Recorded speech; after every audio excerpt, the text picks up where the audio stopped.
تبارك الذي جعل في السماء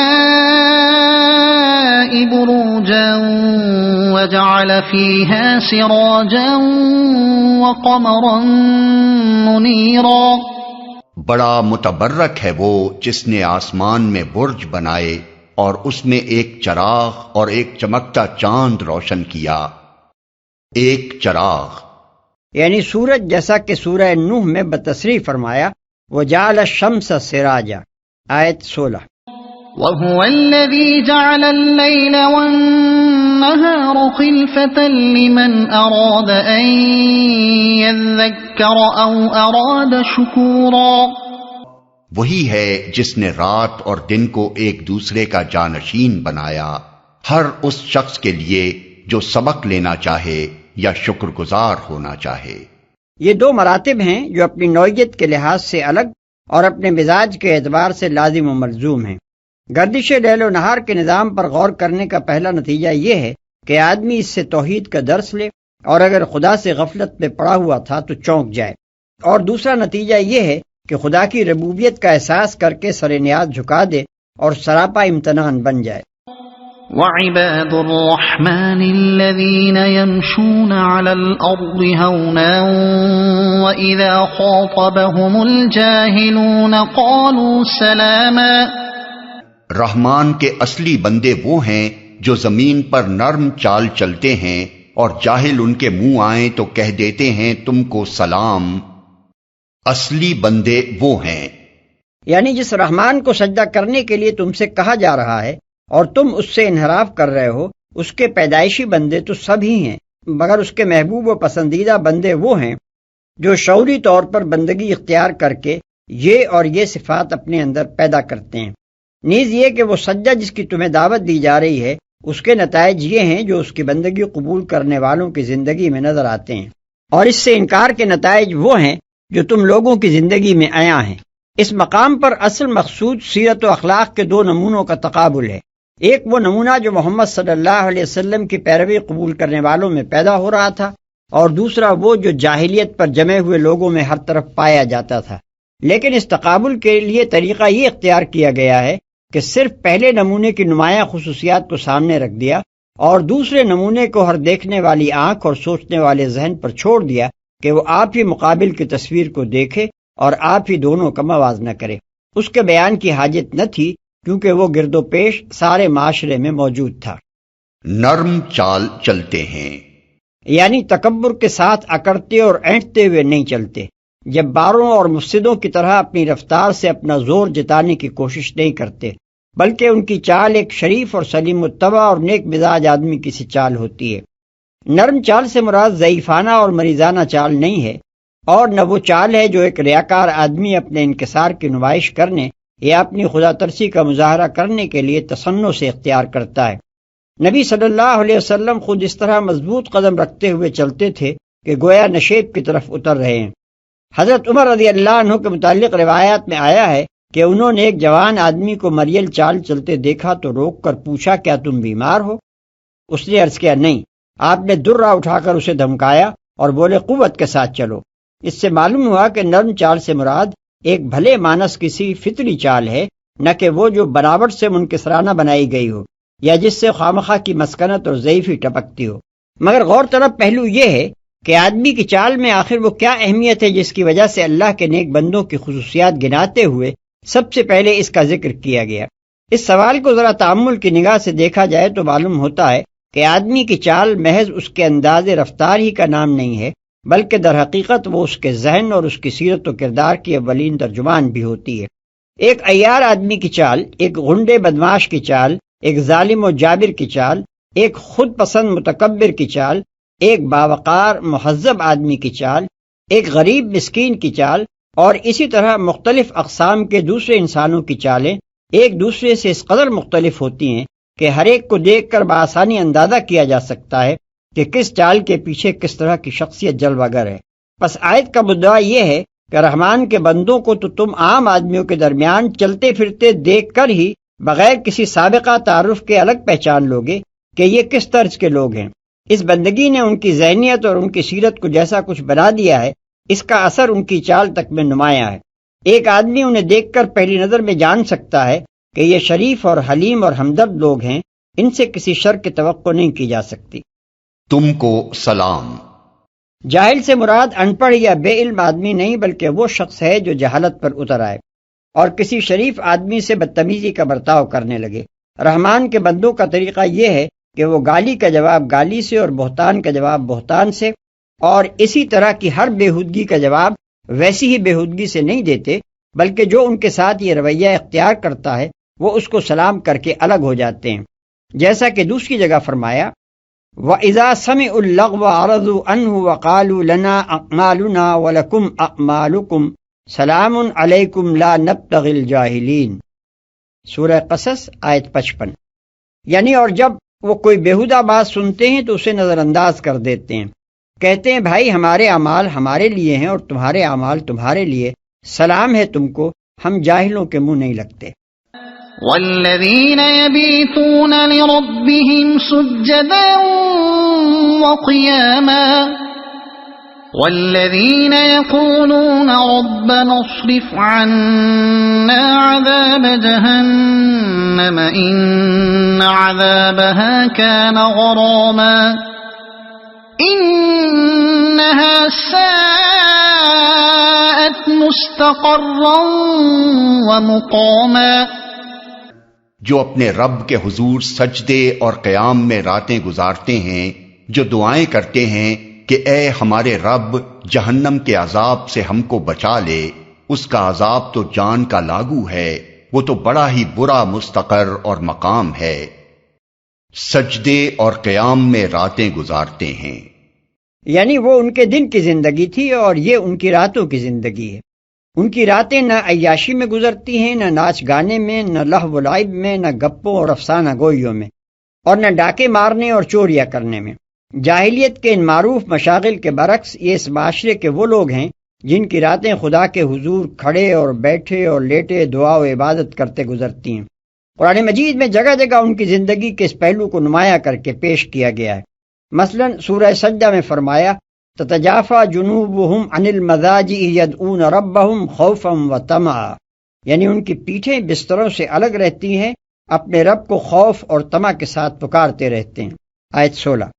اور سورہ ذاریات میں فرمایا کانوا قلیلا من اللیل ما یہجعون وبالاسحار ہم یستغفرون، یعنی یہ اہل جنت وہ لوگ تھے جو راتوں کو کم ہی سوتے تھے اور سحر کے اوقات میں مغفرت کی دعائیں مانگا کرتے تھے۔ آیات 17 اور 18۔ اور سورہ زمر میں ارشاد ہوا امن ہوا قانت آناء اللیل ساجدا او قائما یحذر الآخرۃ ویرجو رحمت ربہ، یعنی کیا اس شخص کا انجام کسی مشرک جیسا ہو سکتا ہے جو اللہ کا فرما بردار ہو، رات کے اوقات میں سجدے کرتا اور کھڑا رہتا ہو، آخرت سے ڈرتا ہو اور اپنے رب کی رحمت کی آس لگائے ہوئے ہو۔ آیت 9۔ بڑا ہی برا مستقر اور مقام ہے، یعنی یہ عبادت ان میں کوئی غرور پیدا نہیں کرتی، انہیں اس بات کا کوئی زوم نہیں ہوتا کہ ہم تو اللہ کے پیارے اور اس کے چہیتے ہیں، بھلا آگ ہمیں کہاں چھو سکتی ہے، بلکہ اپنی ساری نیکیوں اور عبادتوں کے باوجود وہ اس خوف سے کانپتے رہتے ہیں کہ کہیں ہمارے عمل کی کوتاہیاں ہم کو مبتلا عذاب نہ کر دیں۔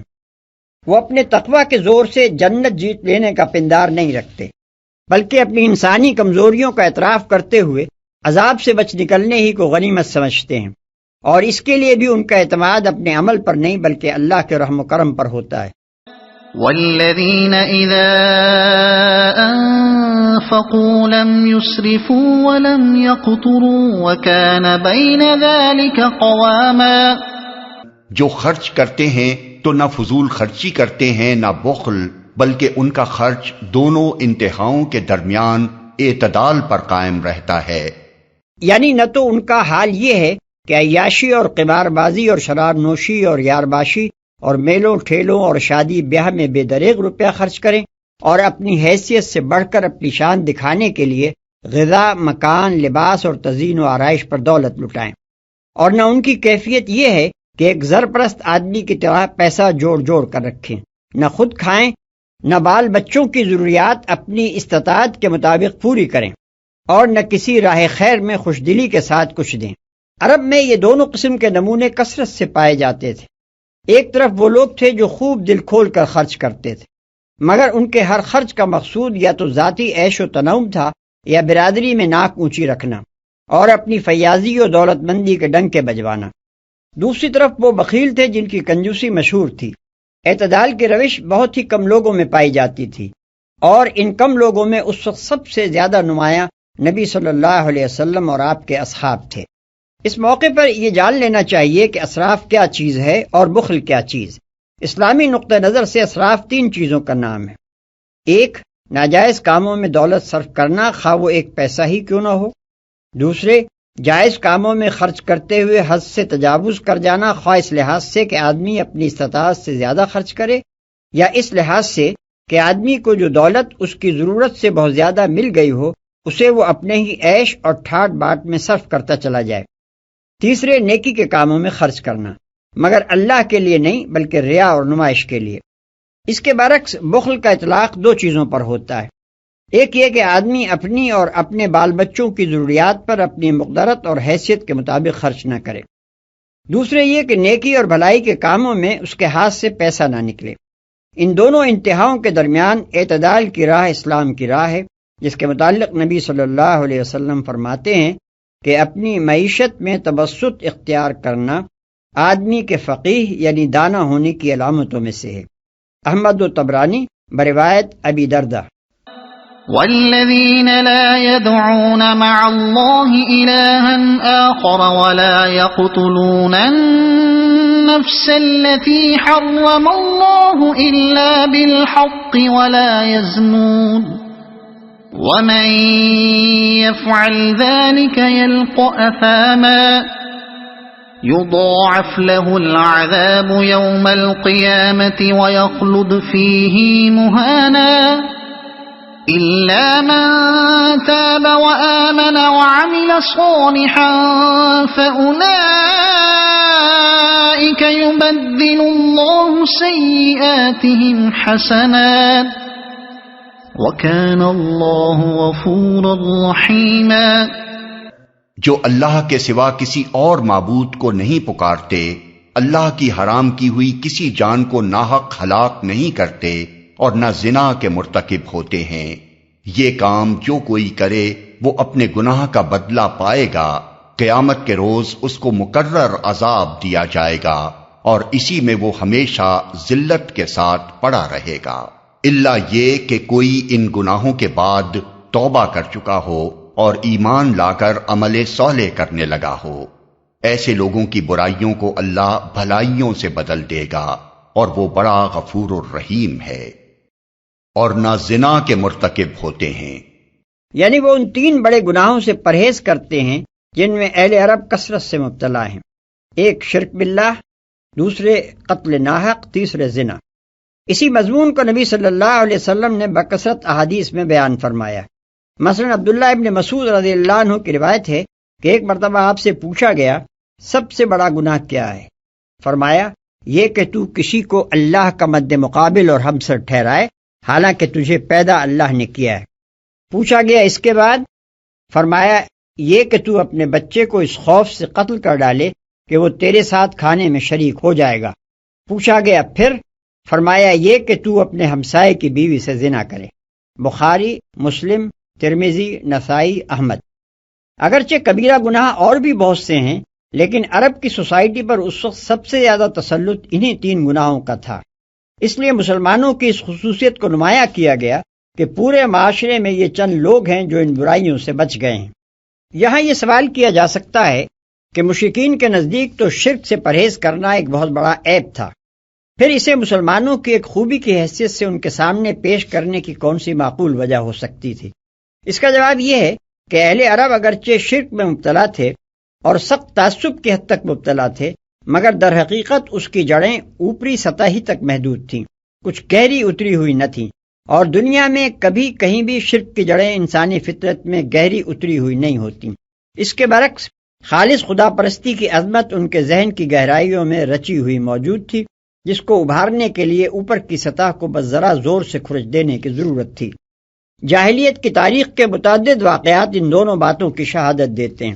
مثلا ابرہہ کے حملے کے موقع پر قریش کا بچہ بچہ یہ جانتا تھا کہ اس بلا کو وہ بت نہیں ٹال سکتے جو خانہ کعبہ میں رکھے ہوئے ہیں، بلکہ صرف اللہ تعالیٰ ہی ٹال سکتا ہے جس کا یہ گھر ہے۔ آج تک وہ اشعار اور قصائد محفوظ ہیں جو اصحاب الفیل کی تباہی پر ہم عصر شعراء نے کہے تھے۔ ان کا لفظ لفظ گواہی دیتا ہے کہ وہ لوگ اس واقعے کو محض اللہ تعالیٰ کی قدرت کا کرشمہ سمجھتے تھے اور اس امر کا ادنا سا گمان بھی نہ رکھتے تھے کہ اس میں ان کے معبودوں کا کوئی دخل ہے۔ اسی موقع پر شرک کا یہ بدترین کرشمہ بھی قریش اور تمام مشرکین عرب کے سامنے آیا تھا کہ ابرہہ جب مکے کی طرف جاتے ہوئے طائف کے قریب پہنچا تو اہل طائف نے اس اندیشے سے کہ یہ کہیں ان کے معبود لات کے مندر کو بھی نہ گرا دے، اپنی خدمات کعبے کو منہدم کرنے کے لیے اس کے آگے پیش کر دیں اور اپنے بدرقے اس کے ساتھ کر دیے تاکہ وہ پہاڑی راستوں سے اس کے لشکر کو بخیریت مکہ تک پہنچا دیں۔ اس واقعے کی تلخ یاد مدتوں تک قریش کو ستاتی رہی اور سالہ سال تک وہ اس شخص کی قبر پر سنگباری کرتے رہے جو طائف کے بدرقے کا سردار تھا۔ علاوہ بنی قریش اور دوسرے اہل عرب اپنے دین کو حضرت ابراہیم علیہ السلام کی طرف منسوب کرتے تھے، اپنے بہت سے مذہبی اور معاشرتی مراسم اور خصوصاً مناسک حج کو دین ابراہیمی کے اجزاء قرار دیتے تھے، اور یہ بھی مانتے تھے کہ حضرت ابراہیم علیہ السلام خالص خدا پرست تھے، بتوں کی پرستش انہوں نے کبھی نہیں کی۔ ان کے ہاں کی روایات میں یہ تفصیلات بھی محفوظ تھیں کہ بت پرستی ان کے ہاں کب سے رائج ہوئی اور کون سا بت کب کہاں سے کون لایا۔ اپنے معبودوں کی جیسی کچھ عزت ایک عام عرب کے دل میں تھی، اس کا اندازہ اس سے کیا جا سکتا ہے کہ جب کبھی اس کی دعاؤں اور تمناؤں کے خلاف کوئی واقعہ ظہور میں آ جاتا تو بسا اوقات وہ معبود صاحب کی توہین بھی کر ڈالتا تھا اور اس کی نظر و نیاز سے ہاتھ کھینچ لیتا تھا۔ ایک عرب اپنے باپ کے قاتل سے بدلہ لینا چاہتا تھا۔ ذوالخلصہ نامی بت کے آستانے پر جا کر اس نے فال کھلوائی، جواب نکلا یہ کام نہ کیا جائے۔ اے ذوالخلصہ، اگر میری جگہ تو ہوتا اور تیرا باپ مارا گیا ہوتا تو ہرگز تو یہ جھوٹی بات نہ کہتا کہ ظالموں سے بدلہ نہ لیا جائے۔ ایک اور عرب صاحب اپنے اونٹوں کا غلہ اپنے معبود سعد نامی کے آستانے پر لے گئے تاکہ ان کے لیے برکت حاصل کریں۔ یہ ایک لمبا تڑنگا بت تھا جس پر قربانیوں کا خون لتھڑا ہوا تھا۔ اونٹ اسے دیکھ کر بھڑک گئے اور ہر طرف بھاگ نکلے۔ عرب اپنے اونٹوں کو اس طرح تتر بتر ہوتے دیکھ کر غصے میں آ گیا، بت پر پتھر مارتا جاتا تھا اور کہتا جاتا تھا کہ خدا تیرا ستیہ ناش کرے، میں آیا تھا برکت دینے کے لیے اور تو نے میرے رہے سہے اونٹ بھی بھگا دیے۔ متعدد بت ایسے تھے جن کی اصلیت کے متعلق نہایت گندے قصے مشہور تھے، مثلاً اصاف اور نائلہ جن کے مجسمے صفا اور مروہ پر رکھے ہوئے تھے، ان کے بارے میں مشہور تھا کہ یہ دونوں دراصل ایک عورت اور ایک مرد تھے جنہوں نے خانہ کعبہ میں زنا کا ارتکاب کیا تھا اور خدا نے ان کو پتھر بنا دیا۔ یہ حقیقت جن معبودوں کی ہو، ظاہر ہے کہ ان کی کوئی حقیقی عزت تو عابدوں کے دلوں میں نہیں ہو سکتی۔ ان مختلف پہلوؤں کو نگاہ میں رکھا جائے تو یہ بات بآسانی سمجھ میں آ جاتی ہے کہ خالص خدا پرستی کی ایک گہری قدر و منزلت تو دلوں میں موجود تھی، مگر ایک طرف جاہلانہ قدامت پرستی نے اس کو دبا رکھا تھا اور دوسری طرف قریش کے پروہت اس کے خلاف تعصبات بھڑکاتے رہتے تھے، کیونکہ بتوں کی عقیدت ختم ہو جانے سے ان کو اندیشہ تھا کہ عرب میں ان کو جو مرکزیت حاصل ہے وہ ختم ہو جائے گی اور ان کی آمدنی میں بھی فرق آ جائے گا۔ ان سہاروں پر جو مذہب شرک قائم تھا وہ توحید کی دعوت کے مقابلے میں کسی وقار کے ساتھ کھڑا نہیں ہو سکتا تھا۔ اسی لیے قرآن نے خود مشرکین کو خطاب کر کے بے تکلف کہا کہ تمہارے معاشرے میں محمد صلی اللہ علیہ وسلم کے پیرووں کو جن وجوہ سے برتری حاصل ہے ان میں سے ایک اہم ترین وجہ ان کا شرک سے پاک ہونا اور خالص خدا پرستی پر قائم ہو جانا ہے۔ اس پہلو سے مسلمانوں کی برتری کو زبان سے ماننے کے لیے چاہے مشرکین تیار نہ ہوں مگر دلوں میں وہ اس کا وزن محسوس کرتے تھے۔ مقرر عذاب دیا جائے گا۔ اس کے دو مطلب ہو سکتے ہیں، ایک یہ کہ عذاب کا سلسلہ ٹوٹنے نہ پائے گا بلکہ پے در پے جاری رہے گا، دوسرے یہ کہ جو شخص کفر یا شرک یا دہریت و الحاد کے ساتھ قتل اور زنا اور دوسری معصیتوں کا بوجھ لیے ہوئے جائے گا اس کو بغاوت کی سزا الگ ملے گی اور ایک ایک جرم کی سزا الگ الگ، اس کا ہر چھوٹا بڑا قصور حساب میں آئے گا، کوئی ایک خطا بھی معاف نہ ہوگی، قتل کی سزا ایک نہیں ہوگی بلکہ ہر فعل قتل کی الگ سزا اس کو بھگتنی ہوگی، زنا کی سزا بھی ایک نہیں ہوگی بلکہ جتنی بار وہ اس جرم کا مرتکب ہوا ہے اس کی جداگانہ سزا پائے گا، اور یہی حال دوسرے تمام جرائم اور معاصی کے معاملے میں بھی ہوگا۔ عمل صالح کرنے لگا ہو۔ یہ بشارت ہے ان لوگوں کے لیے جن کی زندگی پہلے طرح طرح کے جرائم سے آلودہ رہی ہو اور اب وہ اپنی اصلاح پر آمادہ ہوں۔ یہی عام معافی یعنی جنرل ایمنسٹی کا اعلان تھا۔ جس نے اس بگڑے ہوئے معاشرے کے لاکھوں افراد کو سہارا دے کر مستقل بگاڑ سے بچا لیا۔ اسی نے ان کو امید کی روشنی دکھائی اور اصلاح حال پر آمادہ کیا، ورنہ اگر ان سے یہ کہا جاتا کہ جو گناہ تم کر چکے ہو ان کی سزا سے اب تم کسی طرح نہیں بچ سکتے، تو یہ انہیں مایوس کر کے ہمیشہ کے لیے بدی کے بھنور میں پھنسا دیتا اور کبھی ان کی اصلاح نہ ہو سکتی۔ مجرم انسان کو صرف معافی کی امید ہی جرم کے چکر سے نکال سکتی ہے، مایوس ہو کر وہ ابلیس بن جاتا ہے۔ توبہ کی اس نعمت نے عرب کے بگڑے ہوئے لوگوں کو کس طرح سنبھالا، اس کا اندازہ ان بہت سے واقعات سے ہوتا ہے جو نبی صلی اللہ علیہ وسلم کے زمانے میں پیش آئے۔ مثال کے طور پر ایک واقعہ ملاحظہ ہو جسے ابن جریر اور طبرانی نے روایت کیا ہے۔ حضرت ابو ہریرہ رضی اللہ عنہ کہتے ہیں کہ ایک روز میں مسجد نبوی سے عشاء کی نماز پڑھ کر پلٹا تو دیکھا کہ ایک عورت میرے دروازے پر کھڑی ہے۔ میں اس کو سلام کر کے اپنے حجرے میں چلا گیا اور دروازہ بند کر کے نوافل پڑھنے لگا۔ کچھ دیر کے بعد اس نے دروازہ کھٹکھٹایا۔ میں نے اٹھ کر دروازہ کھولا اور پوچھا کیا چاہتی ہے؟ وہ کہنے لگی میں آپ سے ایک سوال کرنے آئی ہوں، مجھ سے زنا کا ارتکاب ہوا، ناجائز حمل ہوا، پھر بچہ پیدا ہوا تو میں نے اسے مار ڈالا۔ اب میں یہ معلوم کرنا چاہتی ہوں کہ میرا گناہ معاف ہونے کی بھی کوئی صورت ہے؟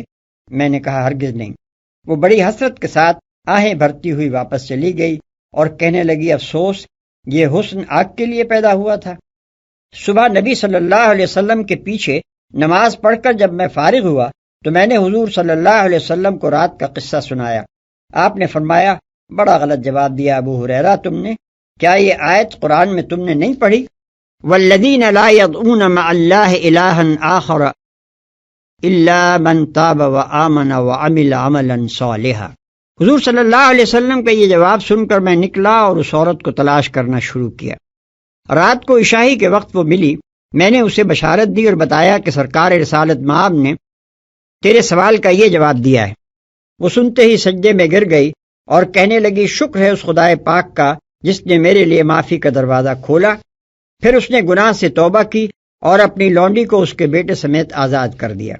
اس سے ملتا جلتا واقعہ احادیث میں ایک بڈھے کا آیا ہے جس نے آ کر حضور صلی اللہ علیہ وسلم سے عرض کیا تھا کہ یا رسول اللہ، ساری زندگی گناہوں میں گزری ہے، کوئی گناہ ایسا نہیں جس کا ارتکاب نہ کر چکا ہوں۔ اپنے گناہ تمام روئے زمین کے باشندوں پر بھی تقسیم کر دوں تو سب کو لے ڈوبے، کیا اب بھی میری معافی کی کوئی صورت ہے؟ فرمایا کیا تو نے اسلام قبول کر لیا ہے؟ اس نے عرض کیا میں گواہی دیتا ہوں کہ اللہ کے سوا کوئی معبود نہیں اور محمد صلی اللہ علیہ وسلم اللہ کے رسول ہیں۔ فرمایا جا، اللہ معاف کرنے والا اور تیری برائیوں کو بھلائی سے بدل دینے والا ہے۔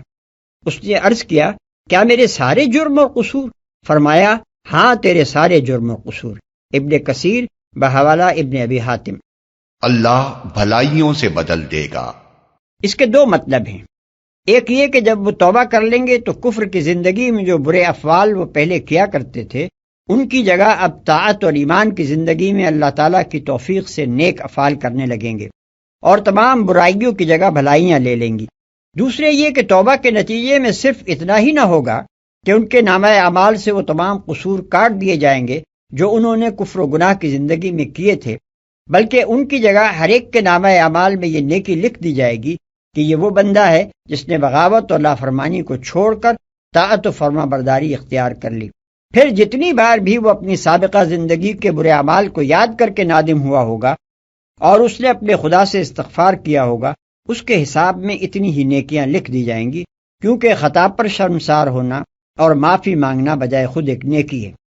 اس طرح اس کے نامہ اعمال میں تمام پچھلی برائیوں کی جگہ بھلائیاں لے لیں گی اور اس کا انجام صرف سزا سے بچ جانے تک ہی محدود نہ رہے گا بلکہ وہ الٹا انعامات سے سرفراز ہوگا۔ وَمَن تَابَ وَعَمِلَ صَالِحًا فَإِنَّهُ يَتُوبُ إِلَى اللَّهِ مَتَابًا۔ جو شخص توبہ کر کے نیک عملی اختیار کرتا ہے وہ تو اللہ کی طرف پلٹ آتا ہے جیسا کہ پلٹنے کا حق ہے۔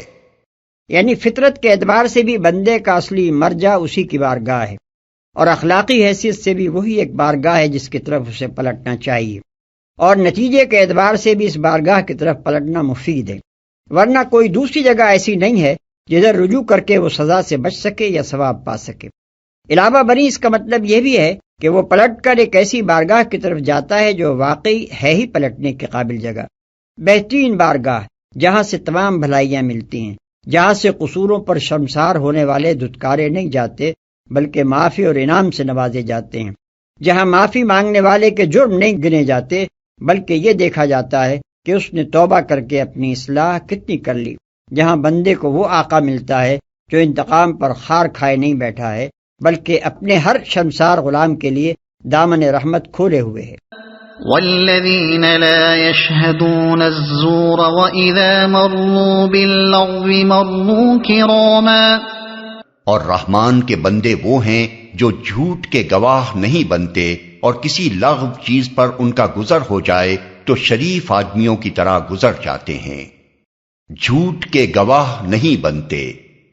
اس کے بھی دو مطلب ہیں، ایک یہ کہ وہ کسی جھوٹی بات کی گواہی نہیں دیتے اور کسی ایسی چیز کو واقعہ اور حقیقت قرار نہیں دیتے جس کے واقعہ اور حقیقت ہونے کا انہیں علم نہ ہو، یا جس کے خلاف واقعہ و حقیقت ہونے کا انہیں اطمینان ہو۔ دوسرے یہ کہ وہ جھوٹ کا مشاہدہ نہیں کرتے، اس کے تماشائی نہیں بنتے، اس کو دیکھنے کا قصد نہیں کرتے۔ اس دوسرے مطلب کے اعتبار سے جھوٹ کا لفظ باطل اور شر کا ہم معنی ہے۔ انسان جس برائی کی طرف بھی جاتا ہے لذت یا خوشنمائی یا ظاہری فائدے کے اس جھوٹے ملمے کی وجہ سے جاتا ہے جو شیطان نے اس پر چڑھا رکھا ہے۔ یہ ملمہ اتر جائے تو ہر بدی سراسر کھوٹ ہی کھوٹ ہے جس پر انسان کبھی نہیں ریچھ سکتا۔ لہذا ہر باطل، ہر گناہ اور ہر بدی اس لحاظ سے جھوٹ ہے کہ وہ اپنی جھوٹی چمک دمک کی وجہ ہی سے اپنی طرف لوگوں کو کھینچتی ہے۔ مومن چونکہ حق کی معرفت حاصل کر لیتا ہے اس لیے وہ اس جھوٹ کو ہر روپ میں پہچان جاتا ہے، خواہ وہ کیسے ہی دل فریب دلائل یا نظر فریب آرٹ یا سماعت فریب خوش آوازیوں کا جامہ پہن کر آئے۔ شریف آدمیوں کی طرح گزر جاتے ہیں۔ لغو کا لفظ اس جھوٹ پر بھی حاوی ہے جس کی تشریح اوپر کی جا چکی ہے، اور اس کے ساتھ تمام فضول، لایانی اور بے فائدہ باتیں اور کام بھی اس کے مفہوم میں شامل ہیں۔ اللہ کے صالح بندوں کی خصوصیت یہ ہے کہ وہ جان بوجھ کر اس طرح کی چیزیں دیکھنے یا سننے یا ان میں حصہ لینے کے لیے نہیں جاتے، اور اگر کبھی ان کے راستے میں ایسی کوئی چیز آ جائے تو ایک نگاہ غلط انداز تک ڈالے بغیر اس پر سے اس طرح گزر جاتے ہیں جیسے ایک نفیس مزاج آدمی گندگی کے ڈھیر سے گزر جاتا ہے۔ غلاظت اور تعفن سے دلچسپی ایک بدذوق اور پلید آدمی تو لے سکتا ہے، مگر ایک خوش ذوق اور مہذب انسان مجبوری کے بغیر اس کے پاس سے بھی گزرنا گوارا نہیں کر سکتا، کجا کہ وہ بدبو سے مستفید ہونے کے لیے ایک سانس بھی وہاں لے۔ والذین اذا ذکروا بآیات ربهم لم یخروا علیہا صما وعمیانا، جنہیں اگر ان کے رب کی آیات سنا کر نصیحت کی جاتی ہے تو وہ اس پر اندھے اور بہرے بن کر نہیں رہ جاتے۔ اصل میں الفاظ ہیں لم یخروا علیہا صما وعمیانا، جن کا لفظی ترجمہ یہ ہے کہ وہ ان پر اندھے بہرے بن کر نہیں گرتے، لیکن یہاں گرنے کا لفظ اپنے لغوی معنی کے لیے نہیں بلکہ محاورے کے طور پر استعمال ہوا ہے، جیسے ہم اردو میں کہتے ہیں جہاد کا حکم سن کر بیٹھے رہ گئے۔ اس میں بیٹھنے کا لفظ اپنے لغوی معنی میں نہیں بلکہ جہاد کے لیے حرکت نہ کرنے کے معنی میں استعمال ہوا ہے۔ پس آیت کا مطلب یہ ہے کہ وہ ایسے لوگ نہیں ہیں جو اللہ کی آیات سن کر ٹس سے بس نہ ہوں، بلکہ وہ ان کا گہرا اثر قبول کرتے ہیں۔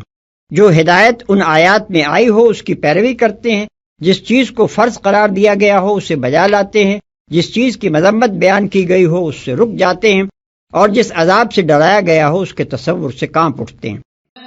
والذین یقولون ربنا هب لنا من ازواجنا وذریاتنا قرة اعین وجعلنا للمتقین اماما، جو دعائیں مانگا کرتے ہیں کہ اے ہمارے رب ہمیں اپنی بیویوں اور اپنی اولاد سے آنکھوں کی ٹھنڈک دے اور ہم کو پرہیزگاروں کا امام بنا۔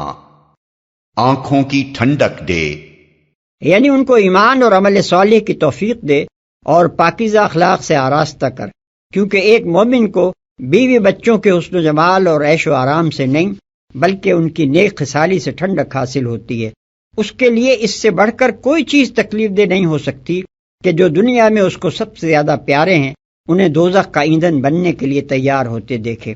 ایسی صورت میں تو بیوی کا حسن اور بچوں کی جوانی اور لیاقت اس کے لیے اور بھی زیادہ سوہان روح ہوگی، کیونکہ وہ ہر وقت اس رنج میں مبتلا رہے گا کہ یہ سب اپنی ان خوبیوں کے باوجود اللہ کے عذاب میں گرفتار ہونے والے ہیں۔